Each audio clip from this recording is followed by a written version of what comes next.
All right, what's up, guys? Just on my way into the city, heading down to see a hockey game, or at least watch a hockey game with my friend from a long time ago. And my friend Keith. I guess I can say names here. I want to see my friend Keith. And I wanted to really dig into something that's been on my mind. And it comes and goes across my mind, but I think it's really important, so I want to record a video on it. And the premise here is that I'm not here to consume. And I don't think you are either. I don't think any of us want to be a blind consumer. And yet that's what we end up being by default if we kind of just allow our senses to take over. And, I want to quickly define the difference between being a consumer versus being an experiencer, because I think it's very important. I'm not here to consume, but I am here to experience. The difference between consumption and experience is that consumption applies a disconnection from self and a lack of presence. It's an escapist act.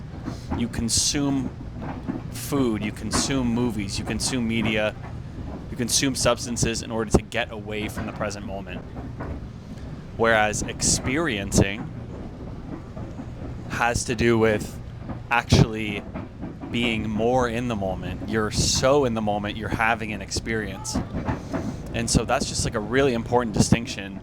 Anything can be an experience, like not all movie consumption is escapist, or even drugs aren't always escapist.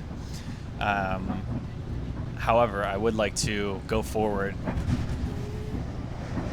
Don't think any of us are here to be consumers. We're not here to sit on our asses all day, work like crazy towards a goal that we don't even hold for ourselves. Meaning that we're working a 9 to 5, working for somebody else's vision, and then ending that cycle, moving into our free time, and using that free time as a way to escape the rest of our lives by consuming media, consuming food, being a consumer, consuming clothes and material items. And I don't want to be that. I have a creative spark in me. I'm an artist. I like to listen to music and play music. I like to draw and paint. And I like to make videos. I like to use my creative juices for good. And I'm sure you do too, right? Like, we all come here with these creative ambitions and ideas. And I think sadly our default ends up not watering those flowers, not watering those plants, and those branches of ourselves begin to wilt and die if we don't kind of enable them. So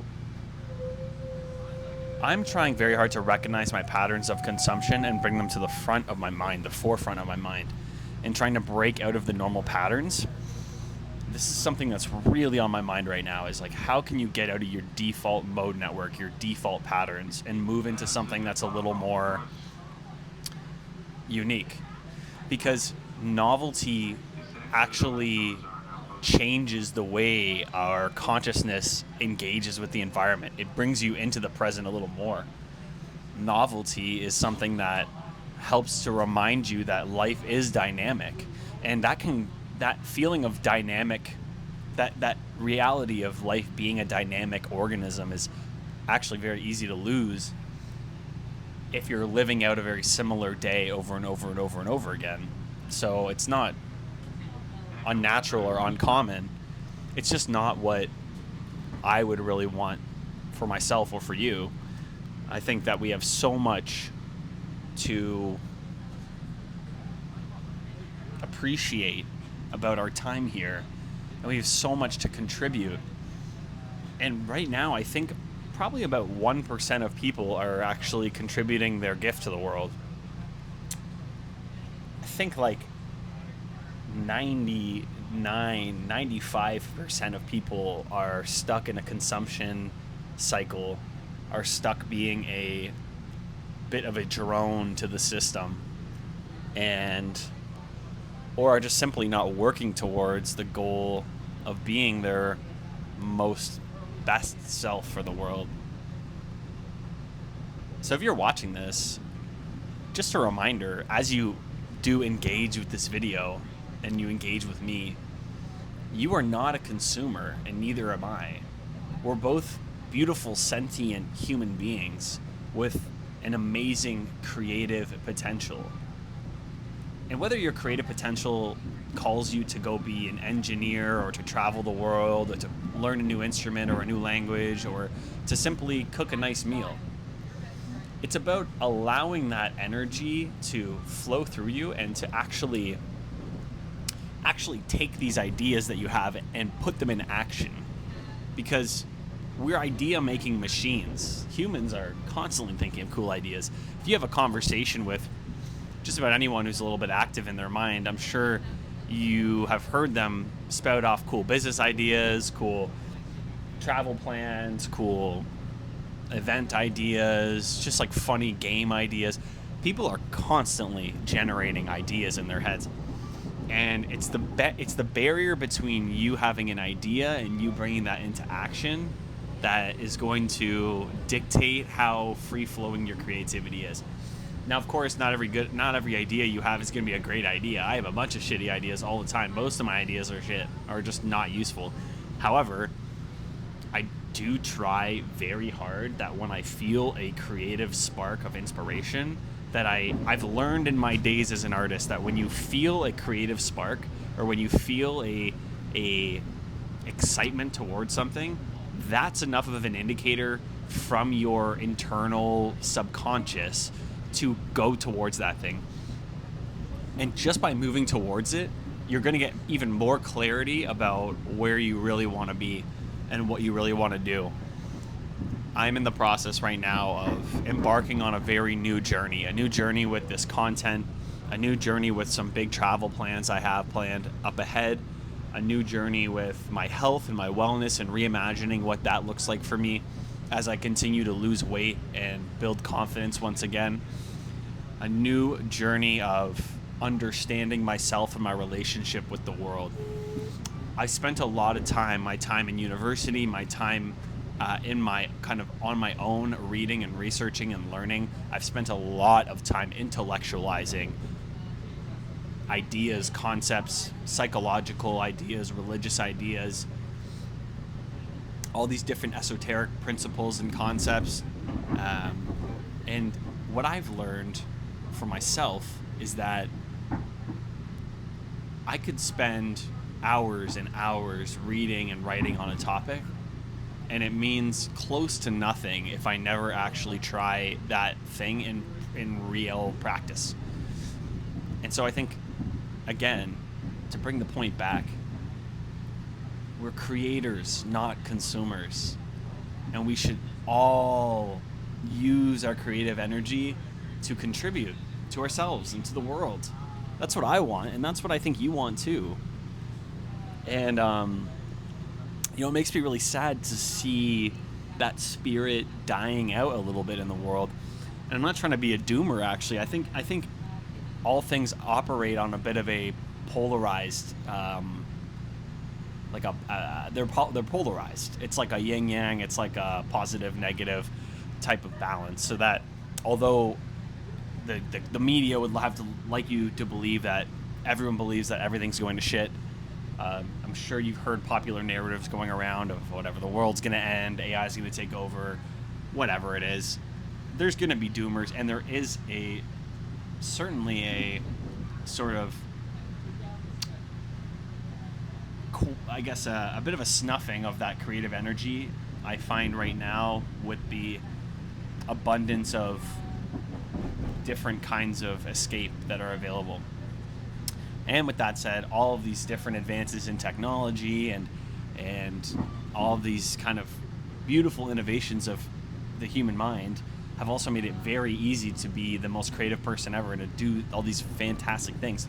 We live in one of the best times, if not the best time in human history, to be able to do what you want and to be able to explore the world the way you want to. And what holds most of us back, it's all up here. It's all up here. It's belief systems, and it's also automatic patterns. If you believe that you are not trustworthy, or if you believe that the world is dangerous, or if you believe that you can't figure something out, then you won't ever try and do something that's outside of your comfort zone. You won't ever bet on yourself in the ways that are necessary to truly explore the human experience. Because every big moment you've had in your life, I'm sure you can reflect on this, every big moment I've had in my life has come with the feeling of holding my breath and kind of, okay, and jumping, and just kind of hoping that things are good and trusting that things are good. And those are always the most beautiful moments of my life. The biggest inflection points are these moments when I've broken out of the norm, I've trusted my own intuition, and I've put into action an idea that I had that I thought, hey, this would make my life better or more interesting or contribute to society in some way. And anytime I've done those three things, it has panned out beautifully for me. And anytime I've spent time thinking something through to the point where I don't do it, in hindsight, I regret not doing it. So I hope that this video can spark a little bit of a desire to stop being a consumer and maybe take on one creative project. Enjoy your life in whatever way you want. Just try not to forget that you have this untapped potential inside of you that is so enormous. It's honestly endless. The reality of human abundance and creativity and ability to explore. So I really hope that by listening to me and by me sharing a little bit about my journey, that maybe it inspires you to do something too. This YouTube thing is brand fucking new to me. I've literally, I did it way back when I was a kid, as you can see from this channel if the videos are still there. But I've waited years to do this. I've thought about this for years. I mean, actually probably 5 years. I've thought about making the kind of videos I'm making right now and just making videos in general. And I've been too scared. I've been too complacent, too comfortable to push that boundary for myself. I'm so excited and happy that I'm doing it. When I see your comments, when I see the likes come in, when I see messages come in, encouraging messages, or people that are just liking what I'm doing, it is amazing. Like, it's the best feeling ever. And it makes me so grateful that I listened to that calling and didn't continue to snuff out that fire. And again, I'm sure you have something in your mind right now that you can relate that to. Maybe it's YouTube. Maybe it's starting a creative movie project, or making a painting, or writing a letter to a friend, or something. Something in you is resonating with what I'm saying right now. And I really hope that you do what you can to pursue that. If you want to talk about this kind of thing more, let me know down below. I'll be adding a link to a calendar or something where you can book in and we can have one-on-one talks about this a little more. Because I think this is so essential to do that it's not something you want to really wait on. It's something you want to make progress on. If there's a calling in you and you have the resources to pursue it and still you're not doing it for some reason, that's a sign that you need to start to rewire the belief system a little bit. So let me know below. I've really appreciated everyone that's commented and liked and just engaged in any way. Love you guys so much. So happy to be here doing this. Thanks for listening to my rants and rambles, and I'll continue to do it. And for now, that's all. Have a great weekend, everybody, and we'll talk soon. Peace.